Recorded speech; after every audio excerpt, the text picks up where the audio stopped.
kasi kaming problema.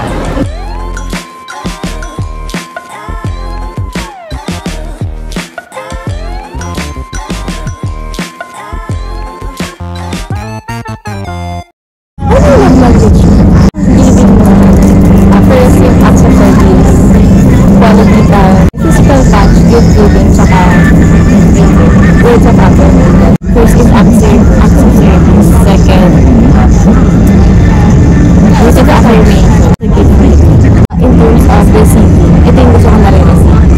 So sa receiving ko, dapat ko giving. Second ko, physical touch. Third ko, quality time for yung active service. Sa receiving ko na, giving gifts, physical touch,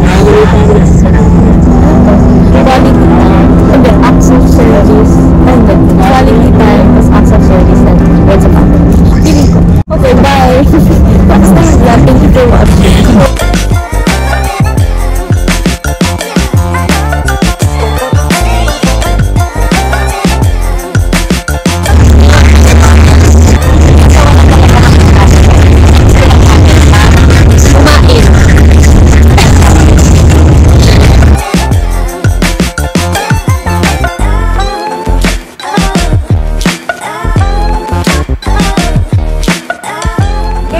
Pinakilala ng maayos. Oh, wait lang. Okay. Let me repeat that again. Best friend ko siya from way back from ano pa.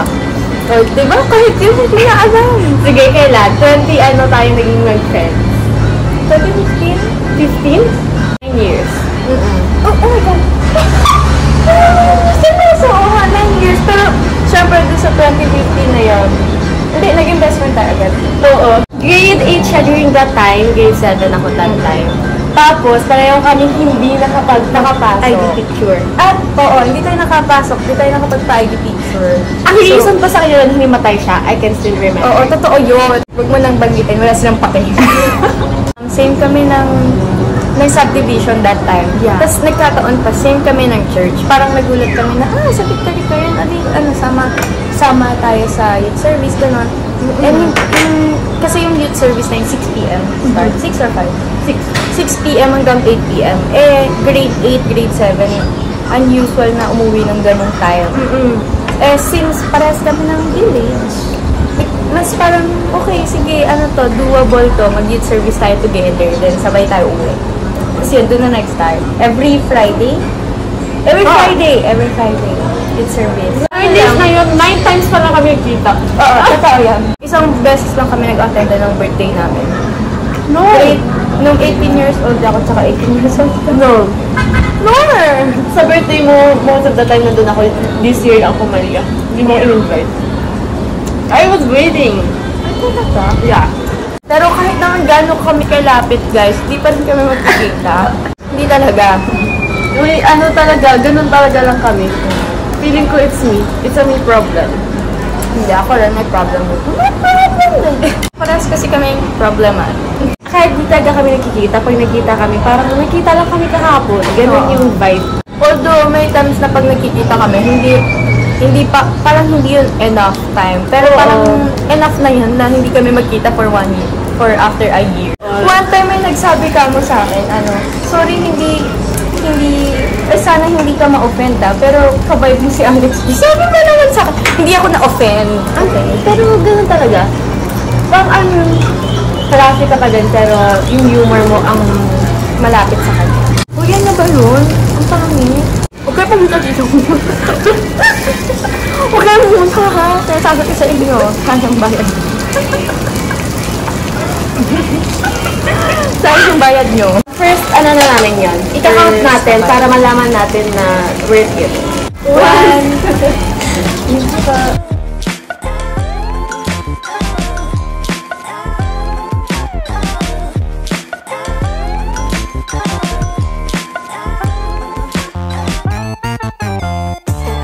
ayun, kasi kanina nung nasa bus kami, nag-uusap na din talaga kami.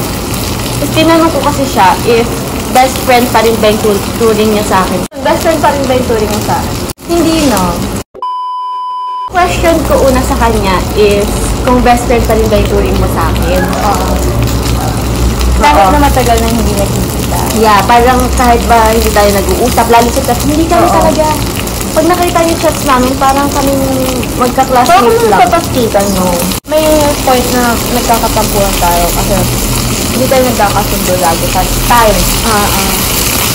Pero on top of that, natatakot na ako sa oil kasi ang lakas na eh. So, sa first question, guys, Oo. Sa akin din naman yan. oo. Yes talaga. Pero, nakakatampo talaga minsan. Oo, yan yung pero. Nakatampo. Pero gano'n naman talaga ang friends. Nagkakatampuhan kami kasi nga, yun yung same kami ng parang isa sa top namin is quality time. Na, Yeah, ano, sa love language of receiving, in terms of receiving. Pero kasi, yun nga, wala rin naman kasi kami time. Mahirap din kasi isingit. Saan namin isisingit? Sa atay ko, gano'n. Seriosong usapan, one thing I learned is, maturing means, Wait, ang gusto ko yung maayos yung pagkakasabi ko.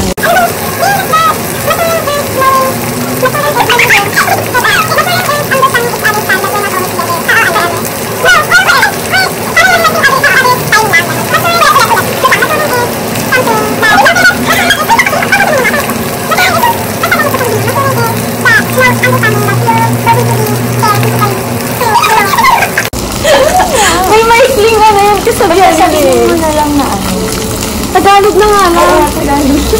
Growing up, na-realize ko that maturing doesn't only mean na kailangan lagi kayong magkasama. Hindi lang to sa friendship, when it comes to relationships din, kahit sa anong bagay, basta relationship, hindi lang romantically na.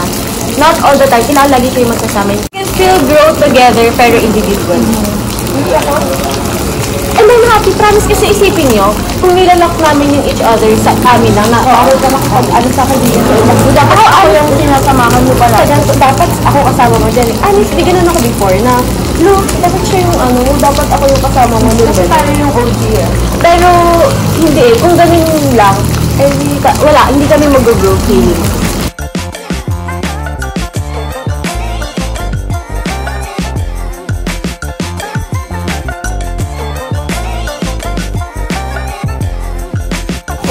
Kasi sa pag-manage ng time, ako kapag may naiplano na ako prior, kapag nag-chat siya, hindi ko na iyaano. Isang salita kasi sa'yo, kung nagsabi siya sa ibang na ganito ganyan. Since best friend pa rin na namin yung isa't isa, ang next question ko is, sa feeling mo ba, nagiging totoo ka sa akin? Like, kapag kasama mo ba ako, is that who you really are? Hindi. I think maybe. Hindi. Di ba? Hindi tayo naging totoo eh. Plastikan lang tayo. Plastikan lang to. Ano ba? Kailangan ko na ng content kasi it's been a while since nag-content ako sa Tsaka bored din kasi ako. Parang ginagamit ko lang. Gamitan lang talaga to. Kasi, tsaka walang available sa kanya. Kaya ako na lang yun nga. Ako wala rin akong yun naman yung good thing about this friendship. Aminado kami nagpa-plastikan kami. So, guys, don't be toxic. Sabihin mo na pa-plastic ka lang. Yun naman na ang key to good friendship. Yes, tama. Key to a good friendship is to be plastic all the time. Yes. Alam mo guys, sa yung type of friends na walang friend na yung bibig ko, pagkasama ko siya. Basta parang no judgment. Parang, if ever na i-judge man niya ako, wala akong pakialam. Parang, basta kahit kung ano man yung sabihin niya, okay lang sa akin. Kunyari, ako gusto ko nga sobrang naging siya sa akin. Like, kunyari, feeling mo ang baho ko nga. Hindi ko baho lang yun. Ganon. Pero kasi pag sa ibang friends mo yun maririnig, minsan nakapag ka rin. Pero sa kanya, hindi ako. To what extent ka nagiging honest sa akin? Kapag nandito ako. Honest ako sa'yo? Like, super honest ako sa'yo. Kilala mo ba sarili mo? Hindi. Like, do you really know yourself? Oo. Kilala ko sarili. I don't. So, big help ako to know yourself. I think so.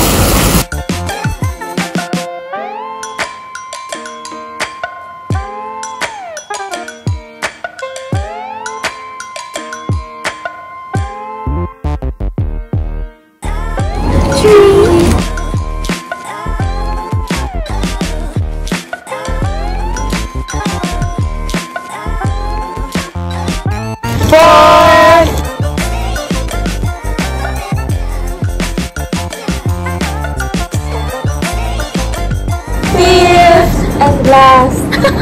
Because we're, busog. Tapos na kami kumain, and honest rating sa food, mga 6 out of 10. Pero ang nagustuhan ko sa kanila is yung jackfruit shake.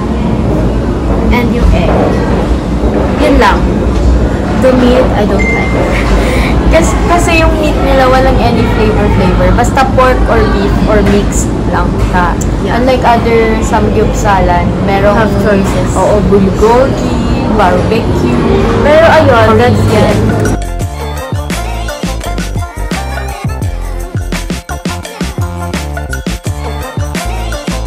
We're now here at Bag of Beans. Ang layo na nilakad namin. Sabi niya malapit lang. Hingkit ka dito. Malapit na lang to. Malapit lang. I'm a Barbie girl in a Barbie world.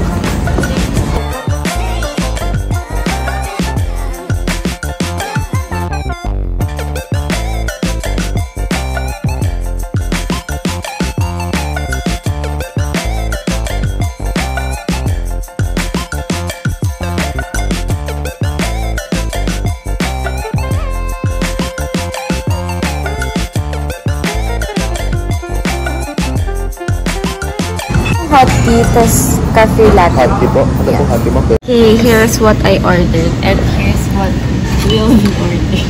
This one. What's this? So water. Guys, I also ordered takore. This is just the water. Akala ko naman.